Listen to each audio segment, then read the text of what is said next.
जैसे कि आप स्क्रीन पर देख रहे हैं, ये है मैनेजमेंट अकाउंटिंग का पार्ट सेकेंड, जिसमें हम एमसीक्यू प्रॉब्लम जो कि एग्जामिनेशन 2021 इसकी वीडियो हम आपके पास फर्स्ट पार्ट में क्वेश्चन नंबर 49 तक अपलोड कर चुके हैं।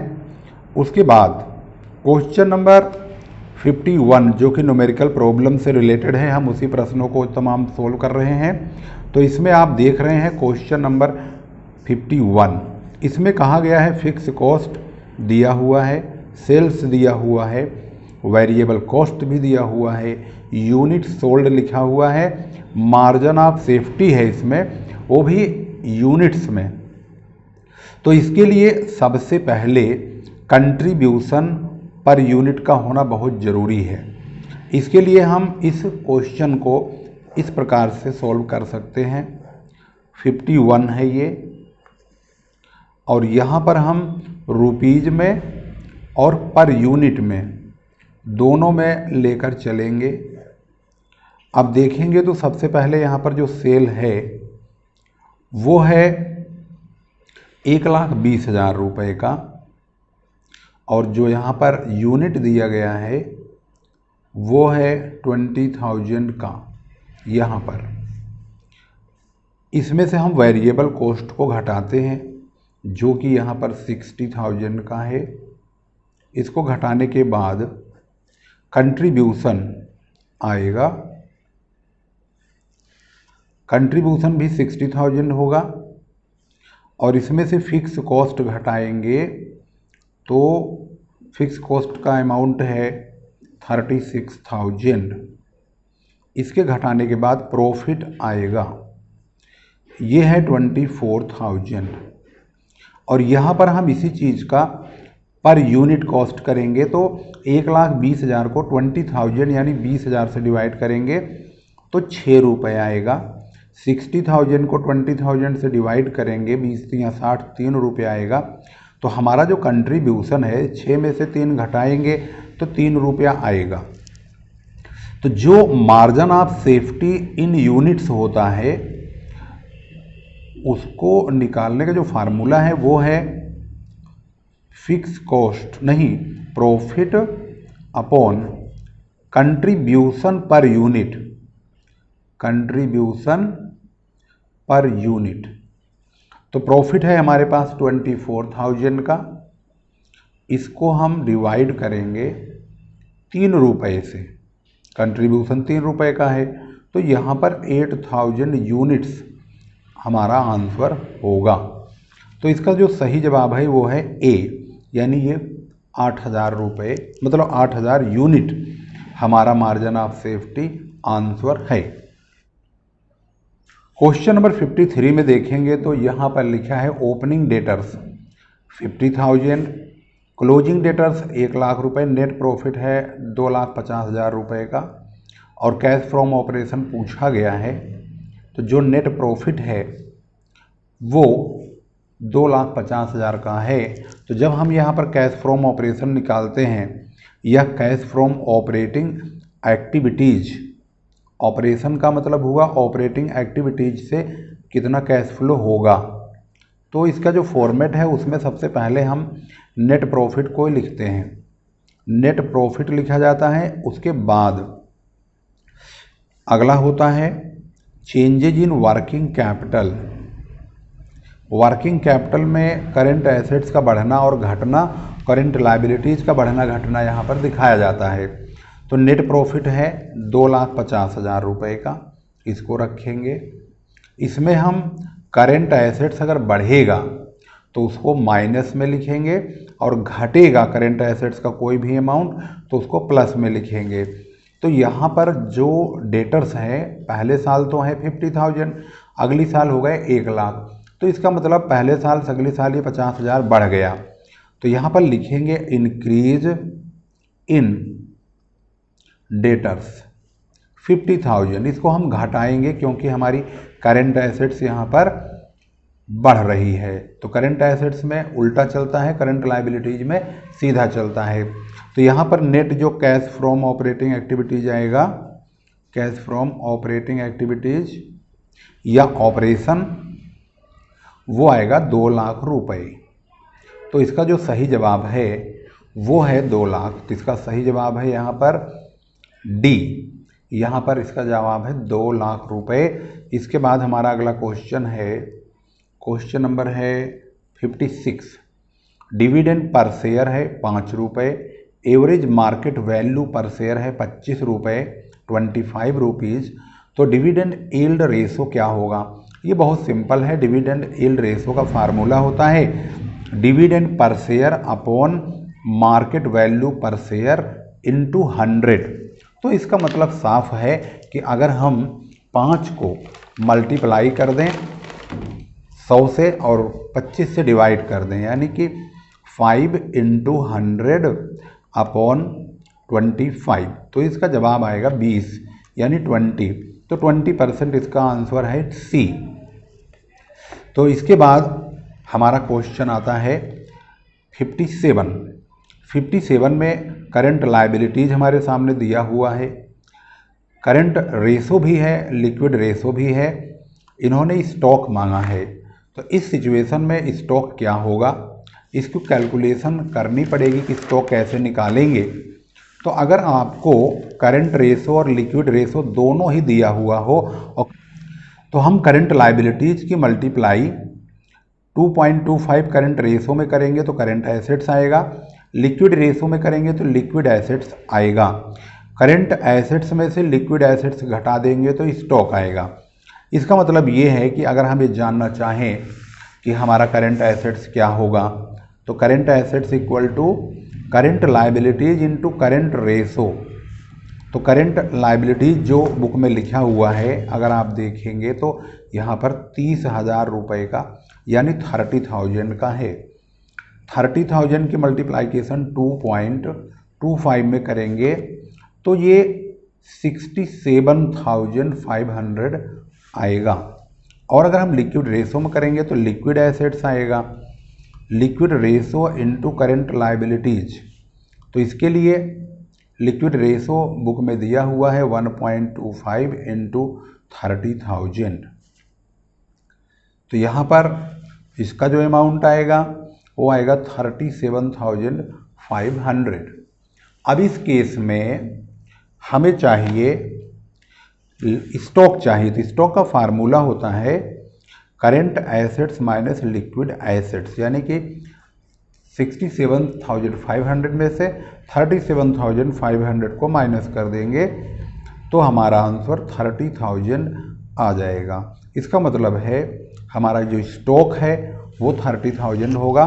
तो इसका जो जवाब है वो है यहाँ पर 57 का ए। इसके बाद हमारी न्यूमेरिकल प्रॉब्लम आगे बढ़ते हैं तो पता चलता है 65 है।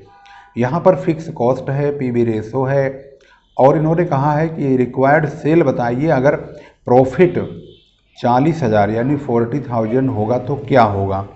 तो आप देखेंगे तो सेल का जो फार्मूला होता है, ये क्वेश्चन नंबर है 65 और ये था 57। आप भी मिलाएंगे अपने क्वेश्चन पेपर से तो आपको भी सही मिलना चाहिए नंबर। सेल्स इक्वल टू होता है fix cost plus profit upon PV ratio. क्योंकि पीवी रेशो परसेंट में होता है तो ऊपर यहाँ पर 100 भी लग जाता है। अब इसके अकॉर्डिंग अगर आप ध्यान से देखेंगे तो इसकी वैल्यू को पुट करेंगे तो यहाँ पर लिखा है 30,000 फिक्स कॉस्ट है, प्रॉफिट है 40,000, यानी प्रॉफिट और फिक्स कॉस्ट प्लस प्रॉफिट दोनों जोड़ लेंगे। ये है फिक्स कॉस्ट और ये है प्रॉफिट। तो प्रॉफिट हमने पहले लिखा है, फिक्स कॉस्ट बाद में लिखा है, अपॉन पीवी रेशो। भाई जोड़ना ही तो है, कोई भी आगे पीछे हो जाए। पीवी रेशो दिया है 10%, 10 इंटू 100 बाहर होगा तो ये हो गया 70 को इससे मल्टीप्लाई करेंगे 70,000 को और 10 से डिवाइड करेंगे तो हमारा आंसर होगा 7 लाख रुपए। तो इसका जो सही जवाब है वो 7 लाख रुपीज़ यानी कि ए है। इसके बाद है क्वेश्चन नंबर 66। यहाँ लिखा हुआ है मैं आपको क्वेश्चन भी दिखा रहा हूँ, हैंड टू हैंड इसका सॉल्यूशन भी दिखा रहा हूँ। तो यहाँ पर लिखा है standard rate, actual rate, standard hours, actual hours. तो क्वेश्चन के मुताबिक पूछा है labour efficiency variance. Labour efficiency variance इसका फार्मूला है, बाहर तो रखेंगे हम एस आर, अंदर एस एच यानी standard our minus actual our. इसकी वैल्यू पुट कर देंगे। स्टैंडर्ड आवर जो कि यहाँ पर लिखा है 4 यानी 4, स्टैंडर्ड आवर है 1000 माइनस 900 आवर्स। तो यहाँ पर 1 आवर्स 1000 में से 900 घटाएंगे, 4 से मल्टीप्लाई करेंगे तो 400 आएगा और ये पॉजिटिव होगा। पॉजिटिव में हमारा आंसर आ चुका है और ये है 400। तो इसका जो सही जवाब है वो है ए। इसके बाद हमारा क्वेश्चन एमसीक्यू और बढ़ रहा है और ये है question number 67। If standard output यानी standard yield 280 kilogram and actual yield 300 kg, standard cost per unit 10 rupees per unit दिया हुआ है। मटेरियल वाई मतलब यील्ड वेरिएंस MYV बताने के लिए कहा है कि MYV आखिर इसका क्या होगा। तो MYV निकालने के लिए हमें क्वेश्चन में देखना होगा कि हमारी इंफॉर्मेशन किस टाइप की दी हुई है। तो यहाँ पर लिखा हुआ है SY, AY और SC। तो मटेरियल YV का जो फार्मूला होता है उस पर बहुत ज़्यादा ध्यान देने की ज़रूरत है। ये है 67 MYV, इसका फार्मूला होता है AY तो माइनस में रखेंगे, AY माइनस SY, ब्रैकेट बंद करेंगे और इसकी मल्टीप्लाइकेशन करेंगे SC से। तो एक्चुअल यील्ड जो कि 300 किलोग्राम है माइनस 280 और SC जो कि 10 है, तो इन दोनों को माइनस करेंगे तो यहाँ पर 20 आएगा, 20 की 10 से मल्टीप्लाई करेंगे तो 200 आएगा। अब क्योंकि 300 में से 280 आराम से घट जाएगा, माइनस में नहीं आएगा, ये प्लस में आएगा, फेवरेबल है, तो इसका आंसर 200F होगा। तो 200F डी है इसका, तो सही जवाब है डी।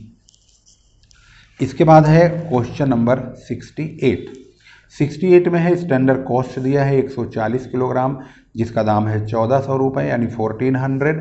एक्चुअल कॉस्ट है 150 kg जिसका दाम है 1440। MCV यानी मटेरियल कॉस्ट वेरिएंस पूछा गया है। तो मटेरियल कॉस्ट वेरिएंस का फार्मूला क्या होता है ये जानने की आवश्यकता है।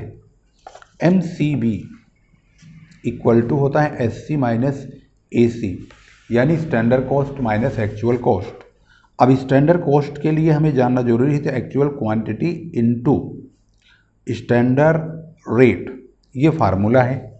तो अब स्टैंडर्ड रेट तो हमारे पास है नहीं, तो हम 1400 को 140 से डिवाइड करके स्टैंडर्ड रेट निकाल लेंगे। 1400 अपॉन 140 तो ये 10 रुपये पर केजी का रेट आ जाएगा। तो इसकी मल्टीप्लाइकेशन हम 150 kg से करेंगे तो हमें स्टैंडर्ड कॉस्ट ऑफ 150 kg का पता चल जाएगा। तो स्टैंडर्ड कॉस्ट इक्वल टू होता है एक्चुअल आउटपुट यानी actual quantity into standard rate. तो एक्चुअल क्वांटिटी का जो आउटपुट है वो 150 है, इनटू 10 करेंगे तो 1500 आएगा, ये स्टैंडर्ड कॉस्ट है। और एक्चुअल कॉस्ट इन्होंने 1440 ऑलरेडी गिवन है जो कि यहाँ लिखा है एक्चुअल कॉस्ट। तो इसमें हमारा जो फार्मूला होगा MCV का वो होगा 1500 माइनस 1440 यानी कि 1500 माइनस 1440। तो ये आराम से घट जाएगा तो 60 फेवरेबल में हमारा आंसर आएगा। तो इसका जो सही जवाब है वो है 60 फेवरेबल बी। तो यहाँ पर 68 का आंसर है बी। इसके बाद है क्वेश्चन नंबर 73 में ब्रेक इवन पॉइंट है, PV रेशो है, फिक्स कॉस्ट पूछा गया है। तो जब इन्होंने ब्रेक इवन पॉइंट दिया ही है तो हम ब्रेक इवन पॉइंट का फार्मूला लगाएंगे। तो इसका जो क्वेश्चन नंबर है 74, ब्रेक इवन पॉइंट का जो फार्मूला होता है वो होता है fix cost upon PV ratio into 100, क्योंकि पीवी रेशो परसेंट में होता है। तो अब इसकी वैल्यू रखेंगे, बेप इन्होंने दिया हुआ है 30 लाख रुपए का, तो यहाँ रखेंगे 30 lakh equal to fix cost हमें नहीं मालूम, लेकिन पीवी रेशो हमें पता है 40, तो 40 इंटू 100।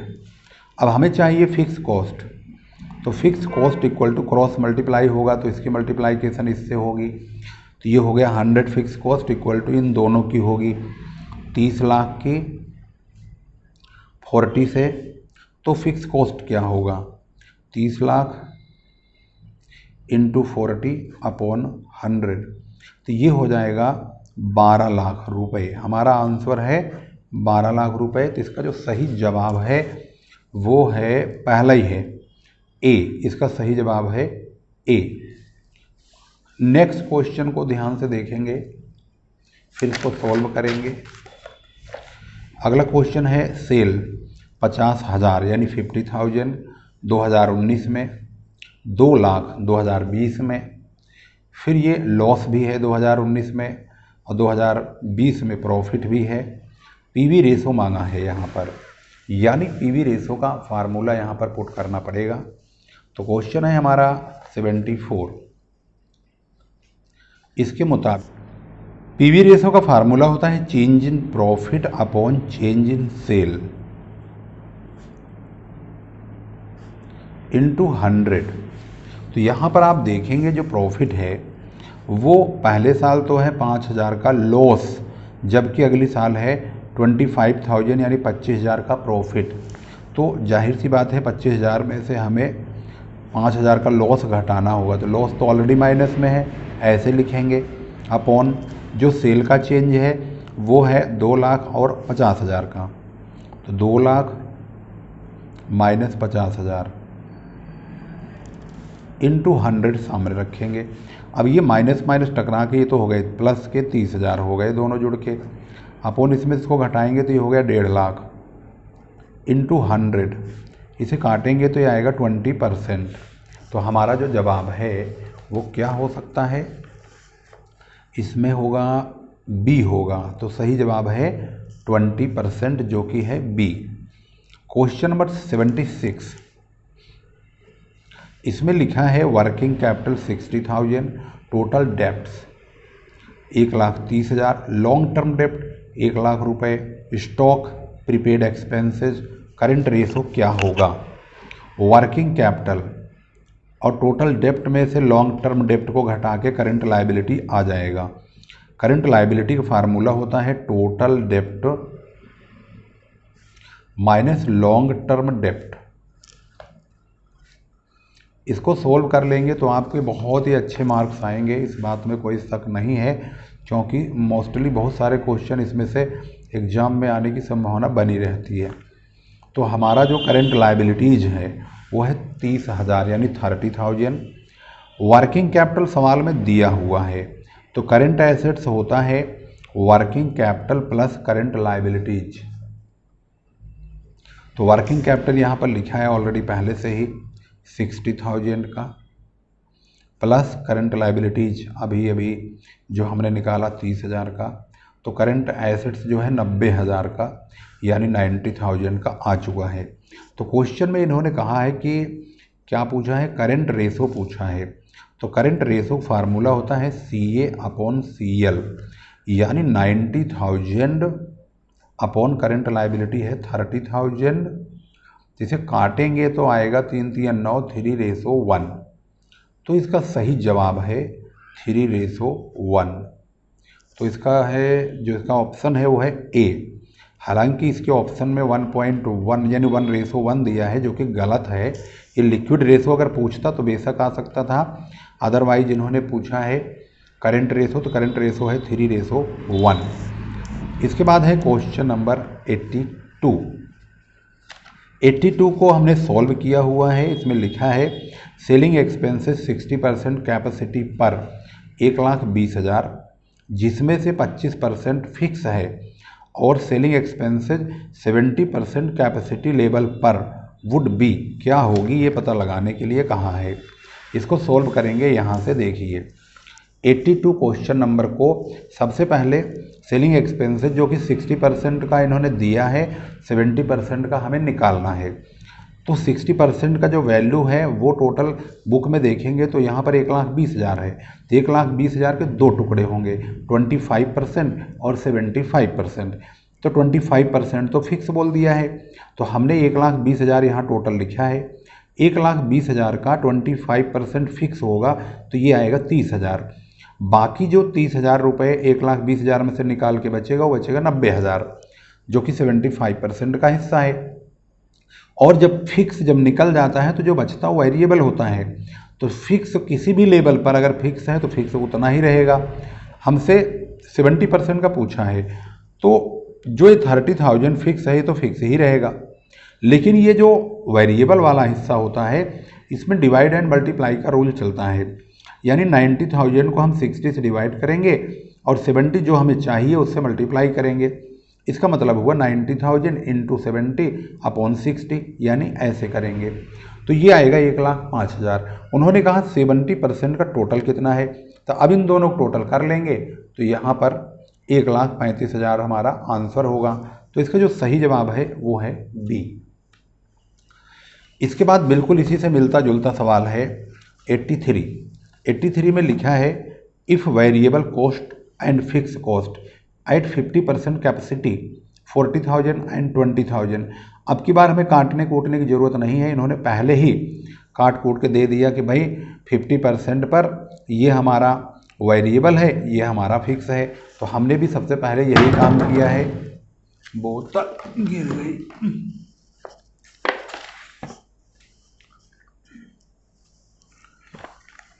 तो हमने सबसे पहले क्या किया, 50% कैपेसिटी पर वेरिएबल और फिक्स दोनों को लिख लिया जैसे कि बुक में दिया हुआ है। और हमसे 75% कैपेसिटी का पूछा गया है, तो 75% के लिए जो फिक्स है वो कभी नहीं बदलता, वो तो ऐसे ही रहेगा।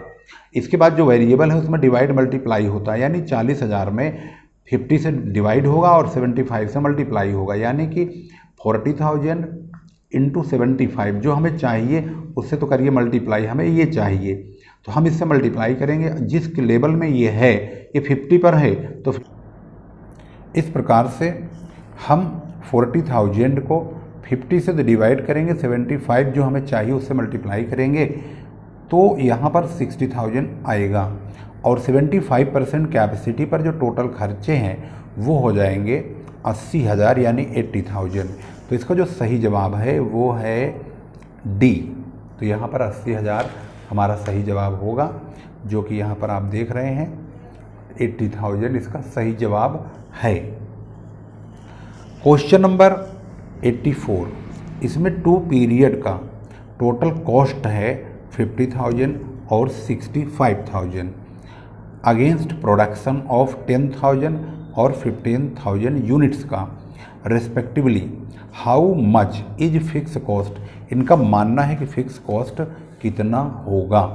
तो अब फिक्स कॉस्ट निकालने के लिए हमें इसकी एक स्पेशली वर्किंग करनी होगी, उस वर्किंग से ही हम जान पाएंगे। तो इस क्वेश्चन के हिसाब से हमें सबसे पहले ये जानना बहुत ज़रूरी है कि इसकी टोटल कॉस्ट में वेरिएबल कॉस्ट का हिस्सा कितना है। 84 हम लेंगे, वेरिएबल कॉस्ट पर यूनिट क्या होगा।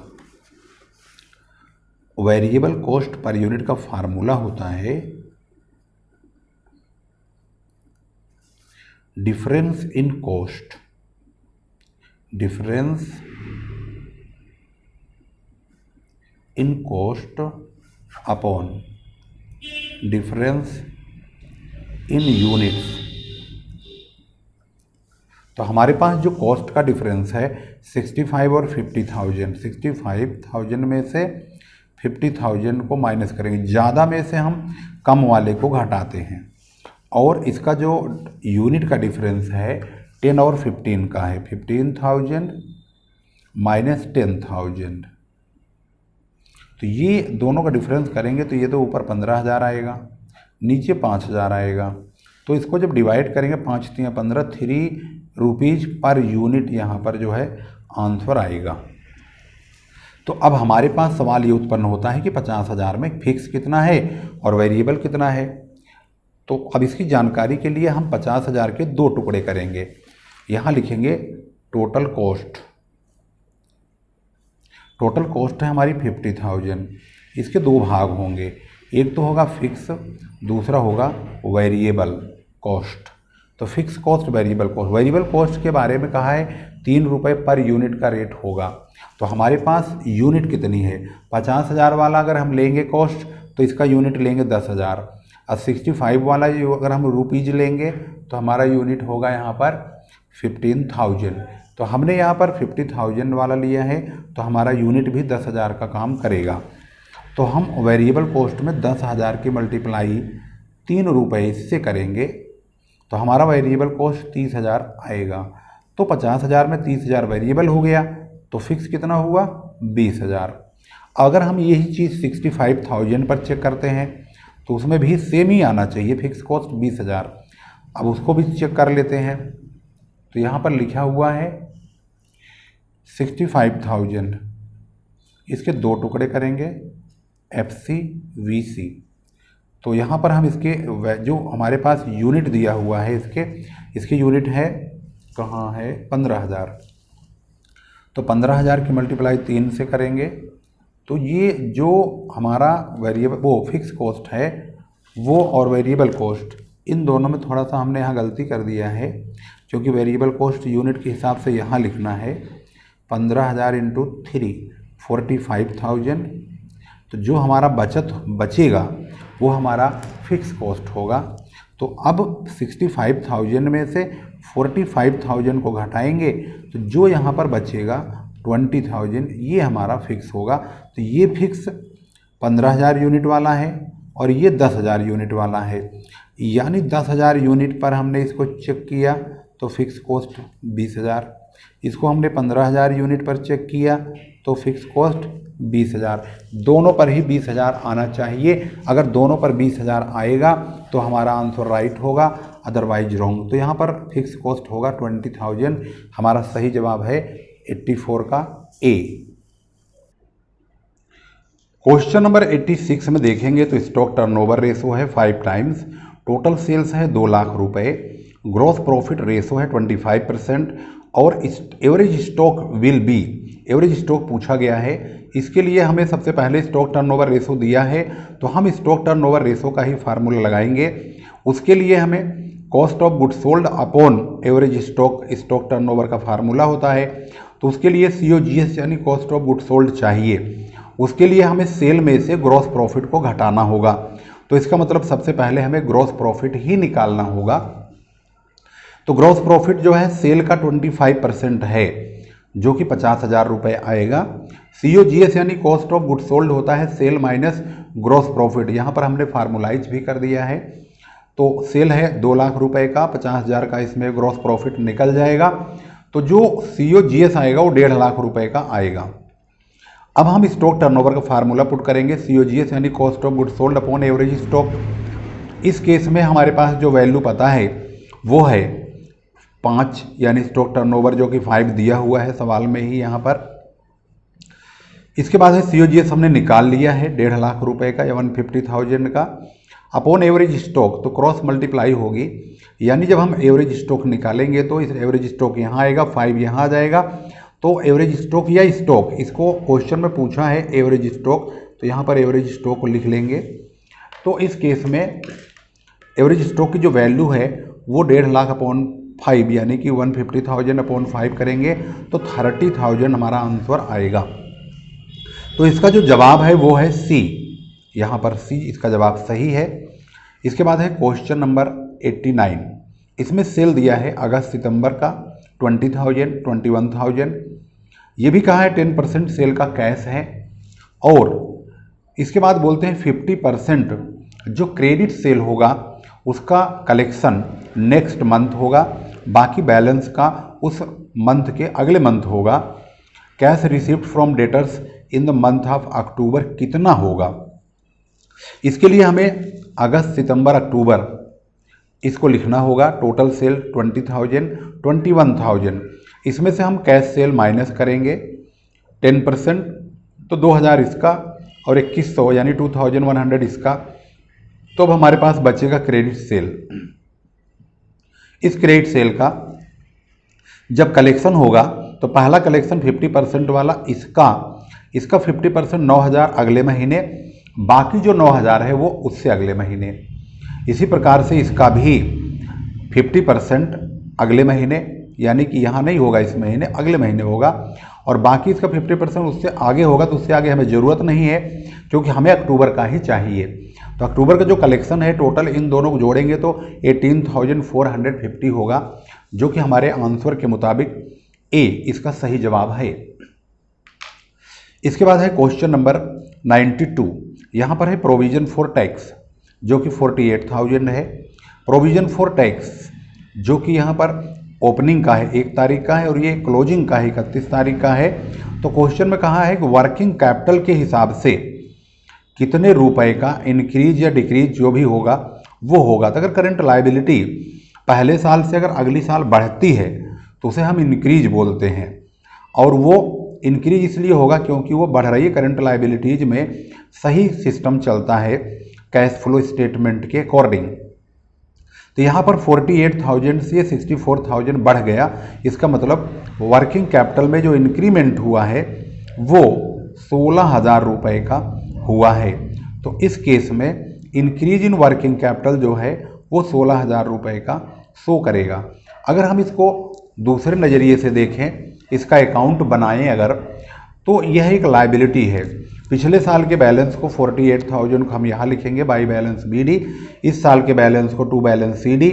जो उन्होंने टैक्स पेड लिखा है यहाँ पर 40,000 tax paid during the year, उसको हम लिखेंगे यहाँ पर to bank account tax paid. और इसका जब टोटल करेंगे तो 1,04,000 आएगा। इसमें से हम 48 को घटाएंगे तो 56,000 का ये प्रोविज़न होगा। इस नज़रिए से भी देखेंगे तो ये पेमेंट हुआ है और ये प्रोविज़न हुआ है। तो इसका मतलब है यहाँ पर वर्किंग कैपिटल का जो मतलब इकट्ठा हुआ जो पैसा बचा है इनका, वो 56,000 रुपये का इन्होंने रखा है और पेमेंट किया है 40,000 का। तो इनके पास 16,000 का डिफरेंस यहाँ पर बच रहा है, तो जो कि इंक्रीज इन वर्किंग कैपिटल को शो कर रहा है। इसके बाद हमारा क्वेश्चन नंबर आता है 94। इसमें स्टैंडर्ड प्राइस है 5 रुपये का, एक्चुअल प्राइस है 4 रुपये, actual quantity 300 unit, standard quantity 320 320 units. Material price variance क्या होगा। तो मटेरियल प्राइस वेरिएंस का छोटा सा फार्मूला है, एक्चुअल क्वांटिटी बाहर रखेंगे और स्टैंडर्ड प्राइस में से एक्चुअल प्राइस को माइनस करते हुए दिखाएंगे। तो 300 हमारा एक्चुअल क्वांटिटी है, 5 रुपीज़ स्टैंडर्ड प्राइस है और 4 रुपीज़ एक्चुअल प्राइस है। तो यहाँ 1 आएगा, 1 की मल्टीप्लाई 300 से करेंगे तो 300 रुपये आएगा। फेवरेबल आएगा क्योंकि 5 में से 4 बहुत आसानी से घट जाएगा। तो इसका जो जवाब है वो है ए 300F। इसके बाद हमारा क्वेश्चन है 95। टोटल सेल है 6 लाख का, क्रेडिट सेल है यहाँ पर 2,25,000 का यानी 225,000 का। टोटल परचेज है 348 का, क्रेडिट परचेज है 1,08,000, कैश ऑपरेटिंग एक्सपेंसेज है 40,000 का। अब यहाँ पर बोला गया है cash from operation will be, यानी कैश फ्रॉम ऑपरेशन कितना होगा। इसके लिए ज़रूरी है कि कैश सेल में से कैश परचेज ही घटाया जाए और कैश एक्सपेंसेज घटाया जाए। इसके लिए टोटल सेल में से हम क्रेडिट सेल को घटाएंगे तो कैश सेल प्राप्त होगा। तो यहाँ पर cash flow from operation operating activities जो बोलते हैं उसके अकॉर्डिंग कैश सेल में से कैश परचेज और कैश एक्सपेंसेज घटाएंगे। अब इसके लिए कैश सेल चाहिए, तो कैश सेल का मतलब है टोटल सेल में से क्रेडिट सेल को घटा दिया जाए। तो टोटल सेल हमारे पास है 6 लाख, इसमें से 2,25,000 घटाएंगे तो 3,75,000 आएगा। कैश परचेज के लिए टोटल परचेज में से क्रेडिट परचेज को घटाना होगा। तो टोटल परचेज यहाँ पर है 3,48,000 348,000, उसमें से कैश परचेज 1,08,000 माइनस करेंगे तो 240,000 का हमारा यहाँ पर कैश परचेज आएगा। तो कैश फ्रॉम ऑपरेशन के लिए 3,75,375,000 जो कि कैश सेल है, उसमें से कैश परचेज और ऑपरेटिंग एक्सपेंसेस जो कैश है उसे माइनस करेंगे। तो दोनों को माइनस करने के बाद 95,000 आंसर आएगा जो कि कैश फ्रॉम ऑपरेशन होगा। तो इसका सही जवाब है सी। इस प्रकार से क्वेश्चन नंबर 99 न्यूमेरिकल्स का आ चुके हैं हम। यहाँ पर है income after taxation 60 lakh rupees, amount of taxation being 10 lakh rupees and total share holders funds being 180 lakh rupees. The return on share holder funds is equal to, return on share holders का formula होता है प्रॉफिट आफ्टर टैक्स या income after tax into 100 upon share holders funds, यानी 60,000 को हम multiply करेंगे 100 से और डिवाइड करेंगे 180 से। तो 60 इंटू 100 अपॉन 180, तो यह आया 33.33। तो हमारा जो जवाब है वो है ए 33.33। यहाँ सबके आंसर सीट बनी हुई है, इससे हमने सभी आंसर्स को मिलाया है और ये बिल्कुल एक्यूरेट है।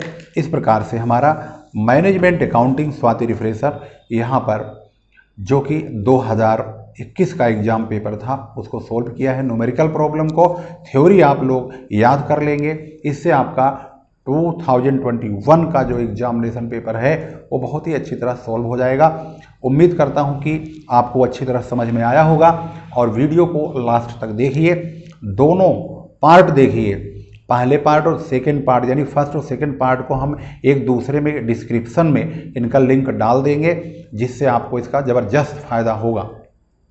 फिर मिलते हैं एक नई वीडियो में, तब तक के लिए नमस्कार, जय हिंद, जय भारत। वीडियो शेयर जरूर कीजिएगा।